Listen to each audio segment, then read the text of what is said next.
Good morning. Happy Tuesday. Today is the 15th of June, my birthday month. Counting down the days to the 24th. Mark your calendars. So I am Sekouwrites. I am an author, journalist, playwright, filmmaker, and the creator of Hero Hoodies, amongst other things. I call myself a professional creative. So yesterday I told a story on Sit with Rev Melissa, and I'm going to tell that story again. So bear with me. I'm going to tell you why I'm telling it again a little bit later. So this weekend, I went to Smoothie King. It was a hot day here in Nashville. It's hot everywhere, but it was hot in Nashville, and I was not the only one that had the bright idea to go to Smoothie King and get a nice, cool smoothie. So the parking lot was packed. Drive-through, both lanes packed. So I decide I'm going to be slick. I'm going to go inside. And sure enough, I'm the only customer inside because everyone else is out in their cars blasting the AC. So I go inside and I made up names for people because I didn't read their name tags. But let's say we've got April and we've got Barry. Those are the two employees in there, right? So April's working the drive-through and Barry's working the counter. And because Barry's working the counter, I'm expecting him to greet me and ask me what I want, right? That's what typically happens when you roll into a restaurant. That does not happen. Barry's just looking at me. And I'm like, all right. And April calls over his shoulder from the drive-through lane, hey, welcome to Smoothie King. What can I get you? And I was like, all right, that's interesting. I'm not annoyed, but I'm a little confused at how this is arranged, right?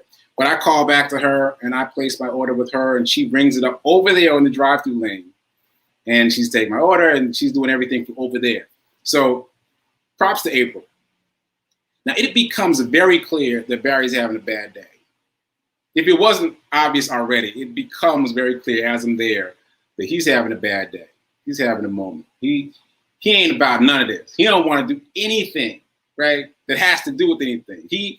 But the division of labor is she's taking the orders and he's making the smoothies. Not that he wants to. He's got his hat on sideways and he's just moving around like this. Right? So anyway, Smoothie King lesson one. Smoothie King lesson one is do what needs to be done. Because April was on it. She's doing what she's supposed to be doing. She's doing what Barry's supposed to be doing because he's not doing it. And she's doing everything else too. She even had a spill. There was a chocolate shake spill at her register. And she is cleaning that up and being pleasant while she's taking orders via her headset and calling over to me. She's doing it all. Barry could barely be bothered to bring her a trash can to sweep the smoothie into.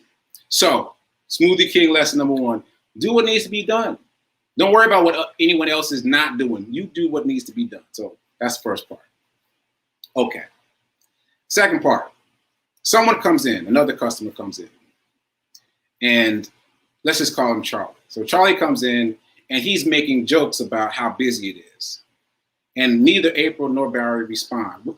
It surprised me that April didn't respond, but she was a bit busy. She was a bit busy. It did not surprise me at all that Barry didn't respond because he was still in his grumble space, right? So Charlie tries a couple of times. He makes it a joke. He jokes about how busy it is. He gets no response from April or Barry. And then he leaves. Charlie leaves. And I was like, yeah, I feel you. I kind of feel like leaving too. But I got my order in and I want this smoothie. And I didn't feel like going to another location. So I'm going to ride it out. Plus, it was kind of like watching Netflix, just watching this whole drama unfold and extracting the lessons from it, right? So Charlie leaves. I think he's gone. He comes back a few minutes later to apologize. Sorry, I had to turn the fan off. He comes back a few minutes later to apologize to April and Barry because he didn't mean to offend them. He hoped he didn't say anything that bothered them.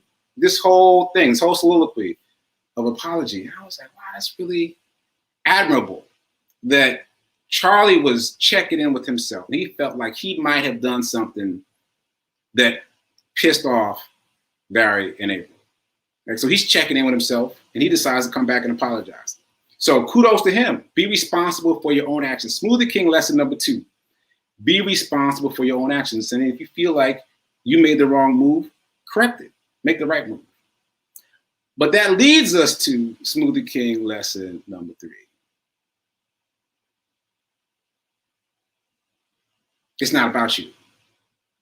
It's not about you. Because even though Charlie was apologizing, Barry didn't respond to that. And Barry had decided on some level to hold on to his bad attitude, right? It didn't have anything to do with what Charlie said earlier. It was about him deciding that he was having a bad day, that he didn't want to be making shakes, that he would rather, as I heard him say later, he would rather be taking orders, which would have been terrible for the customers. I hope that didn't happen.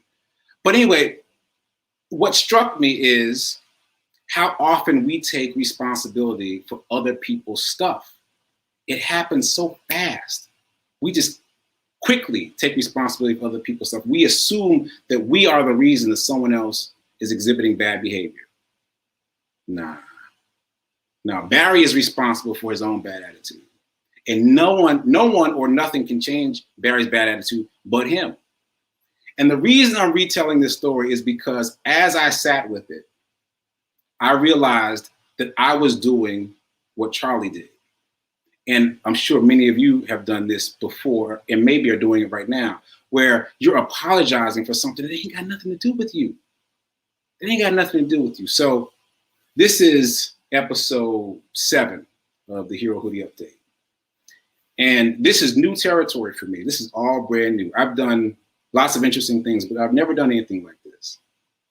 And so I've been trying to find my way. And early on, someone put in the comments that I was in the way of the show that they were trying to see.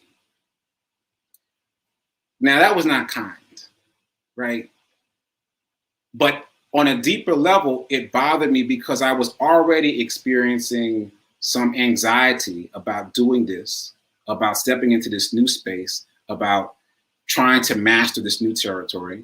I was nervous. I didn't feel like I knew what I was doing. And I'd never experienced imposter syndrome before, thank goodness. But that's what I was experiencing. And her comment about just me being out of the way so that she could see the show that she wanted to see was hurtful for me. And I realized that in every episode since then, I've been apologizing for my very presence here in this space. I haven't been saying I'm sorry, but I've been over-explaining my presence here because that comment really got in my head. And I wanted to make sure that if she saw it again, she would hear me explaining why I'm here, but that's not my job. I am here. I am here now because I'm supposed to be here now. Like this happened for me. The universe decided that this is where I'm supposed to be right now. And that's what I'm responsible for. I have to be responsible for that. And I can't be responsible for someone's attitude about not wanting me here. I can't take that on. So the space that I'm shifting into is not apologizing for being here. I'm here. And I don't know why I'm here. I don't know why circumstances have led me to be here on the New Thought Media Network talking about hero hoodies, but this is where I am. This is what I'm doing. And I'm shedding the responsibility of apologizing for my presence here. I'm here. This is what we're doing. So I am echoing what happened with Charlie. Not really what he said, what happened with Charlie. Charlie decided to leave.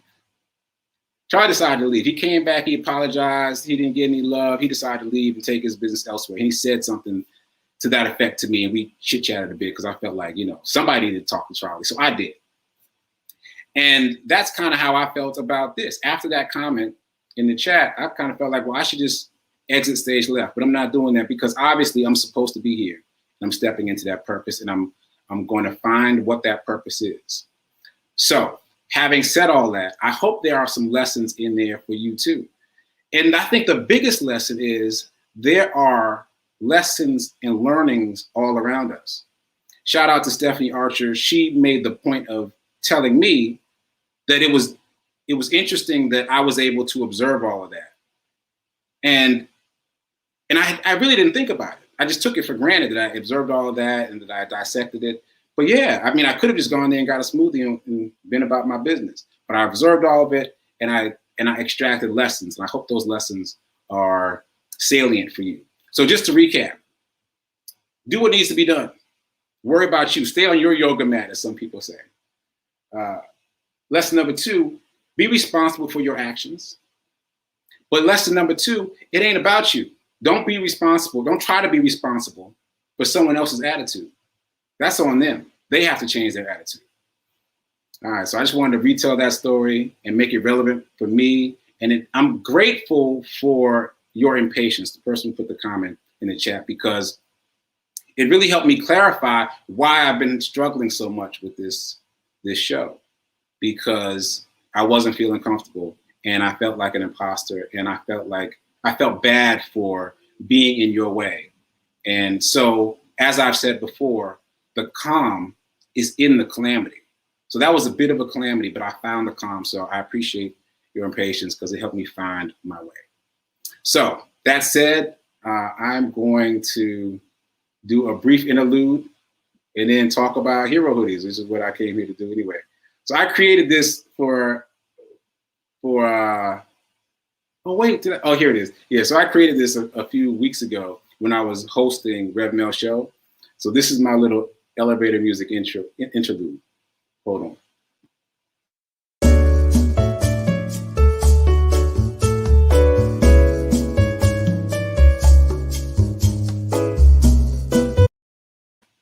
All right, so I'm back. I'm turning the fan back on because it's hot. But the thing that I want to talk about in terms of hero hoodies is the fact that we've launched t-shirts now. I'm going to put the website up at the bottom of the screen so you can check that out. We've got t-shirts because, again, it's the summer, it's hot, and these t-shirts are supporting the unhoused and the nonprofits that work with the unhoused. And we've got a sock drive going on. So I am selling hero socks. You can see them at the website, giveherohoodies.com. And also, you can check out Rev Mel socks.